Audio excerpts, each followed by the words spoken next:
Good evening, Cleveland. Wow. It is such an honor to be here for a man I love so much. That's my father.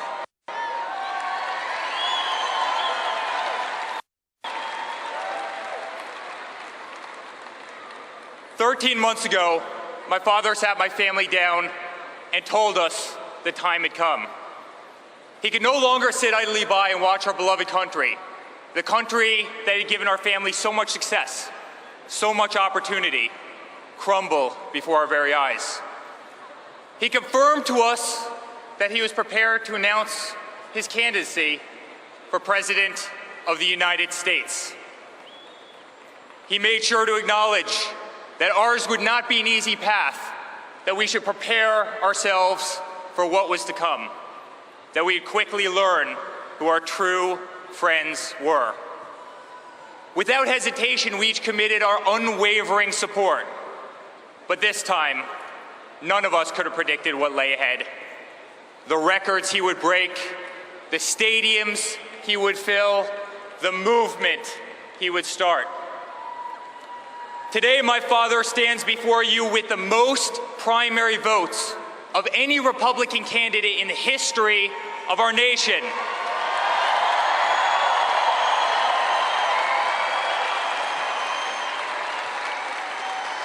He has shattered voter registration records across the country. He has defied the predictions of every single political pundit and turned traditional debates into must-see TV. He has inspired multiple generations, including my own, like millennials like myself, who have so little faith in our politicians that they no longer even consider public service to be a noble career. A year ago, my father was a businessman, but like many Americans, he simply could no longer stand to see what was happening to our great country. He could no longer stand to see special interest dollars dictate an incompetent foreign policy that puts foreign countries before our very own.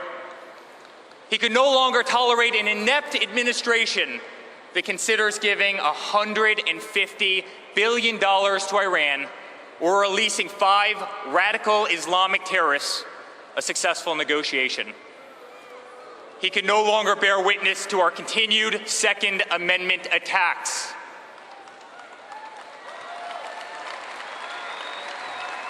He could no longer stand to see the words Christmas stripped from public use or the Pledge of Allegiance removed from our schools in an effort to be politically correct.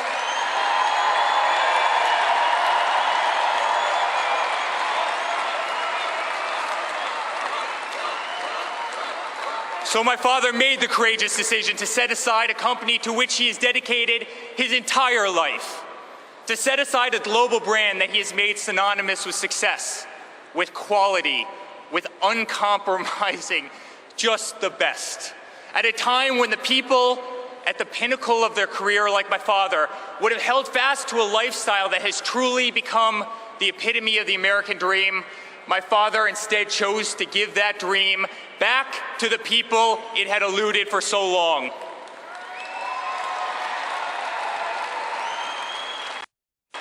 As daunting of a journey as he knew it would be, for him, it was the easiest decision in the world.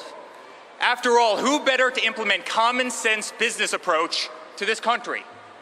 Who better to apply practical solutions to the impractical decision-making of an administration that has bred a $19 trillion debt, one which goes up by $32,000 a second and over $2 billion a day?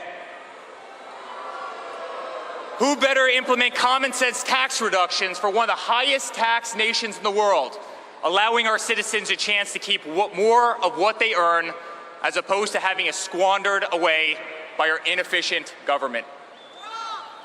Who better negotiate the return of countless American manufacturers like Nabisco and Ford and Carrier and so many others back to the United States where they began than a man who has single-handedly employed tens and tens and tens of thousands of people around the country?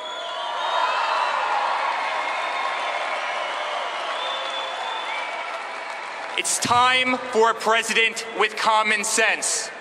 It's time for a president who understands the art of a deal and appreciates the value of a dollar, our tax dollars. It's time for the president who has always been the one to sign the front of a check, not the back.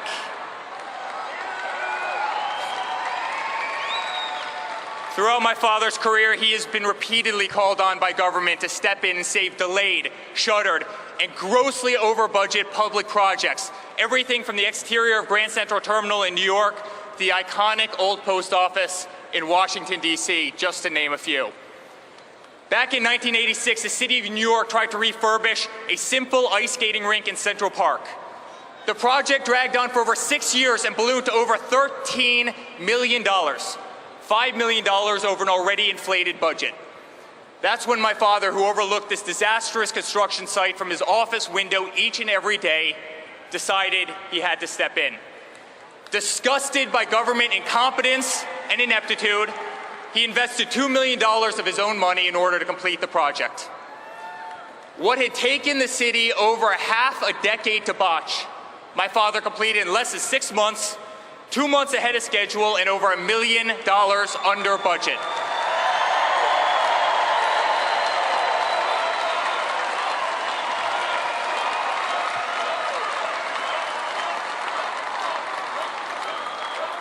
It's time for a president who can make America great again, ahead of budget and ahead of schedule too.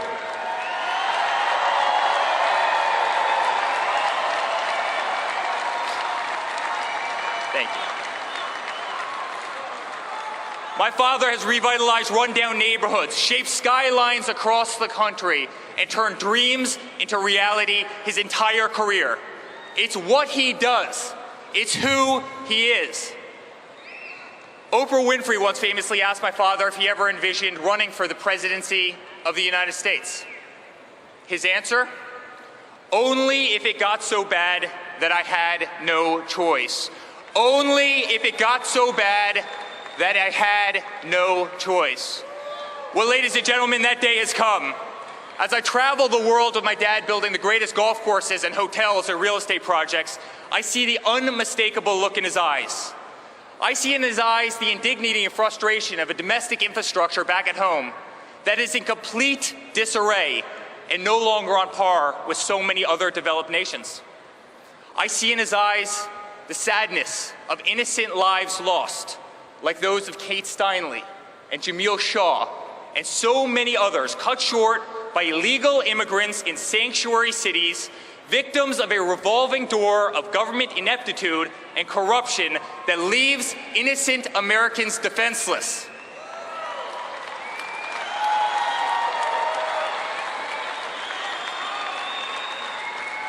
I see in his eyes the humiliation of an education system ranked 30th in the world. I see in his eyes the disgrace of nearly $400 billion trade imbalance with China, the $60 billion trade imbalance with Mexico, and the continued destabilization of the Middle East, which has cost our nation trillions and trillions of dollars and thousands of lives. But today I see in his eyes a man who truly loves his country, who is proud of his country, and who wants his country to be great again.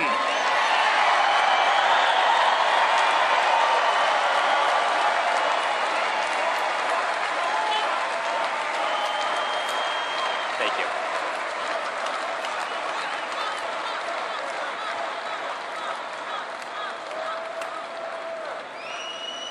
I want to thank my father over there for the life that he's provided me, for the life that he's provided my family, and the life that he's provided all of our employees around the world.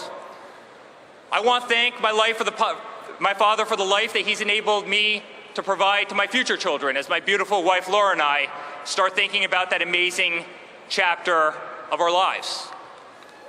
To that end, I often think about the legacy I wish to leave my children. And to me, there are few things that I hold closer to my heart than charity. For me, it's the essence of who we are as human beings. It's the barometer by which we will be measured for our time here on earth. As Martin Luther King Jr. once said, life's most persistent and urgent question is, what are you doing for others? When I was 22 years old, I founded the Eric Trump Foundation to benefit St. Jude's Children's Research Hospital, an incredible, incredible organization.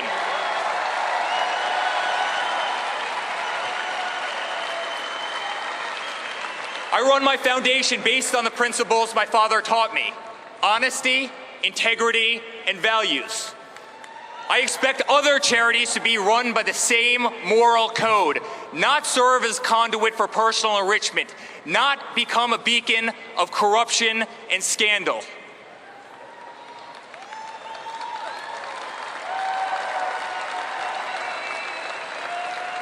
To whom much is given, much will be required. This is the very belief that compelled my father to make this great sacrifice, to run for the most powerful yet unforgiving office in the world. There is no greater calling. There is no more selfless an act. To the unemployed voter sitting at home watching me right now, wondering how you're going to make your next mortgage payment or rent payment, my father is running for you.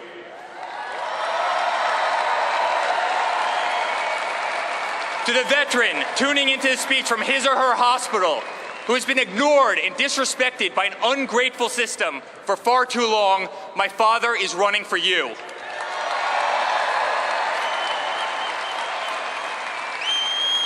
To the school teacher forced to walk through metal detectors each and every day into an underfunded school, my father is running for you.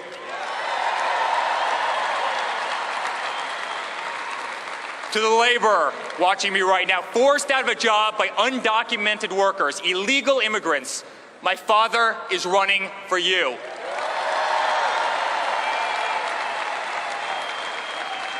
To the oil and gas industry worker denied a job because of radical regulations from a radical EPA, my father is running for you. To single mothers, to families with special needs children, to middle-class families who can no longer afford medical benefits sufficient to cover their everyday needs, my father is running for you.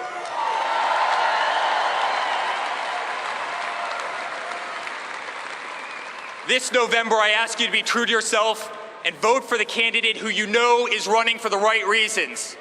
Vote for the candidate who has never been a politician. Vote for the candidate who has never received a paycheck from our government.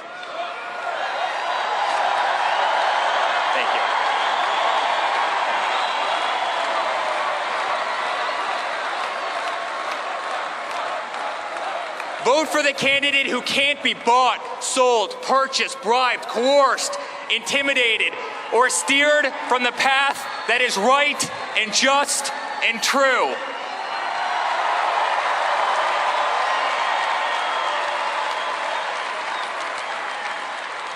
And quite frankly, friends, vote for the one candidate who does not need this job.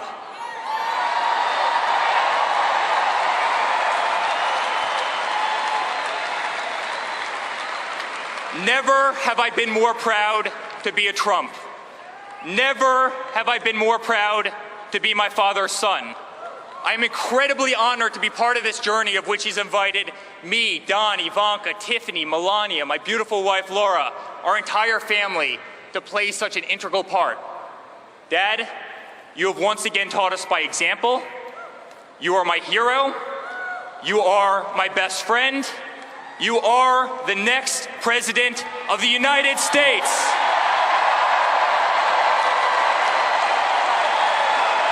God bless America.